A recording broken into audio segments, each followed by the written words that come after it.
Hi there and welcome to my channel. Today's project is for the Vicki Boutin design team, and this is my first project. So I'm very excited to show you what I created using the All the Good Things collection. For this assignment, Vicki asked us to create things using stuff that we love that caught our attention.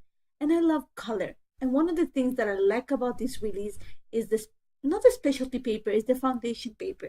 And it's a thick cardstock and it's smooth and it's great for mixed media. But let me show you what I did. Since you want the mediums to flow nicely on the paper, I am prepping the paper. Sorry for the redundant. And I'm using yeso for that. I'm yesoing the page. As you can see, I'm using a palette knife at the beginning, but then I switch into a brush because I'm going to be using acrylic paints and I want the strokes of the brush to be prominent on the paper. If you have seen my work before, then you know that I love cut files. And I chose this cut file that reads Lucky Me from the Silhouette store because I thought it actually shows what my family is to me. I feel blessed that my family is around. And this picture that I'm documenting is the first selfie that we took of the year 2018. So I thought the title was really fitting to the occasion. And one of the things that I like is playing with color. And the papers in the All the Good Things collection are great, full of color. And I thought that a great way to represent all the colors and the papers will be to create some sort of a rainbow background for this page. And as you can see right now, I am starting to work on what is going to become my background. If you have seen Vicki's paints, you will see that they're really high pigmented acrylic paint. And I decided that I wanted to match the colors and the strokes of the background to the colors of the papers. So you're going to see me that I bring the cut out to the page and I just mark with a pencil not exactly, but an idea of where each letter begins and it finishes. And I am going to go ahead and I mix some of the paint just to match the color of the papers. And this orange, actually, I put a little bit of red, and it actually, when it started to dry, it became really red. So I decided to actually make it short. But let me show you what I did. Once I actually put the strokes of paint, I water it down, and the Vicki Boutin brushes, the water brushes are great. All you have to do is squish and the water starts gushing out of the brush, and it's great to dilute the paint. And I just put a little bit of, as you see, I just sprinkle a bit of droplets around the stroke, and then I just let some of the paint flow because that was the beginning, and I had this idea that I wanted to give it some sort of like an arch to the background without being so prominent. After that, I decided to create or match the pink, and for that I'm using the two shades of pink. One is called Cotton Candy and the other one is called Bubblegum. I can't remember at this moment, but what I did is I mixed them together. But before putting the first stroke, I'm using a little bit of the orange paint that I created just to mix it with the pink. This will help with the transition of the colors between the strokes, and it actually creates a harmonious look to the page. As I did with the orange, I'm just diluting some of the paint and sprinkle it as droplets on the page. What I'm doing also is, I don't know if you can see it properly, but I am actually dropping some of the pink ink on top of the orange. That way it looks like, they're mixing together. And I continue on. And to create the yellow tone on the Vicki Boutin papers, it's actually like a mustardy tone. So I use some of the yellow. It's called crushed pineapple. I love the names of these paints. And I'm mixing with a little bit of the green and some of the orange that was there. They give me like a mustardy tone, which is the perfect tone of yellow.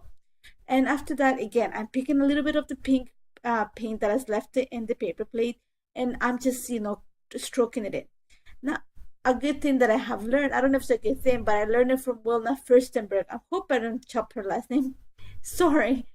Is that paper plates make the perfect acrylic paint palette because it helps you when it comes to clean up.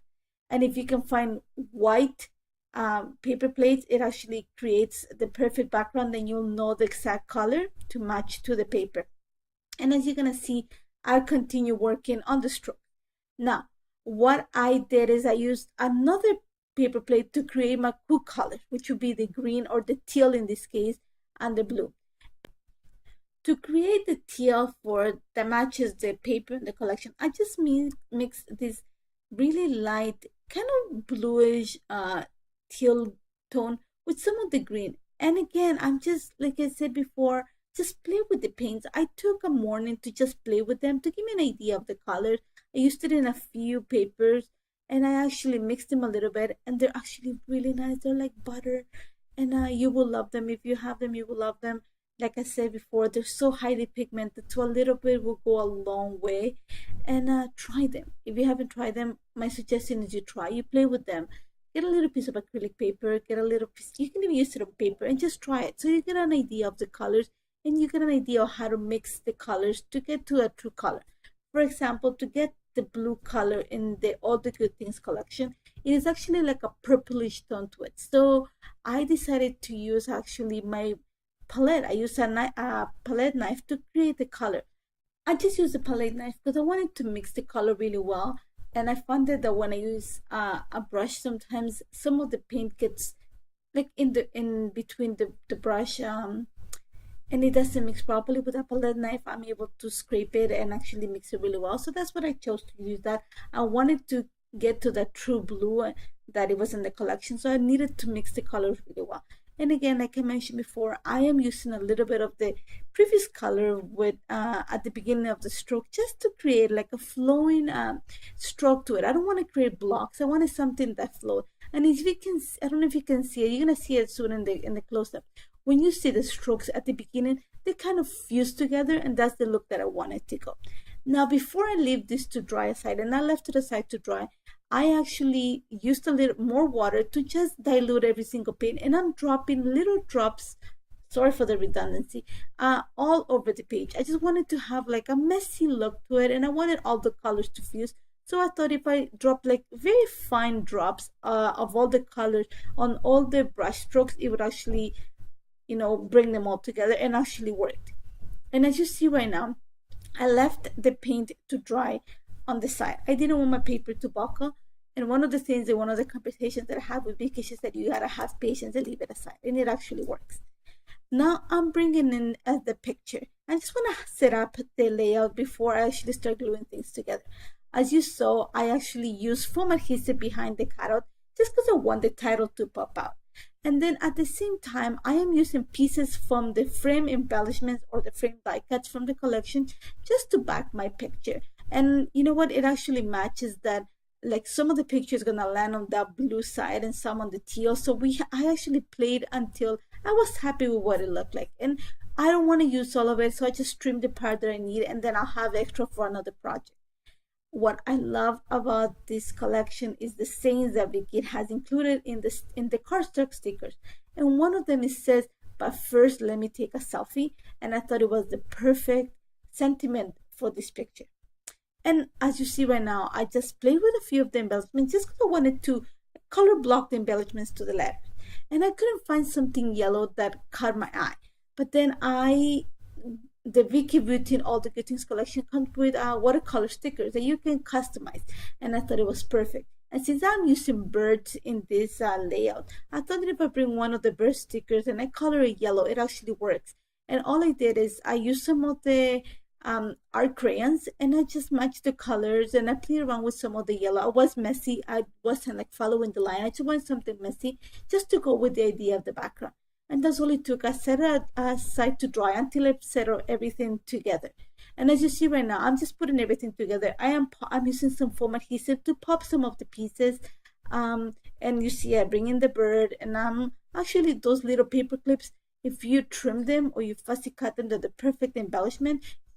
Sometimes you don't have to use things as as they come. You can customize them, and that's the case with a lot of the Vicki Boutin collection. And these robins, oh my god, they're so great.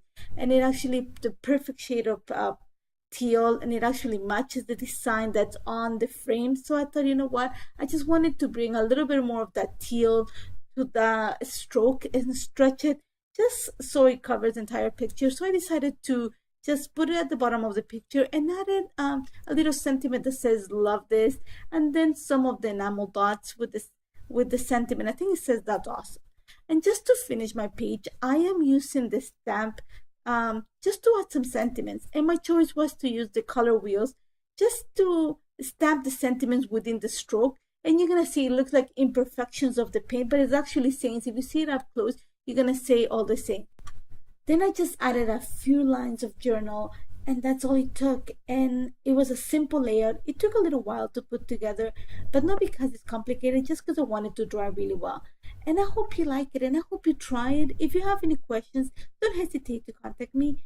And I hope you check all of Vicki Boutin's collection. It is beautiful. I am so glad you have joined me today. Thank you. Bye bye.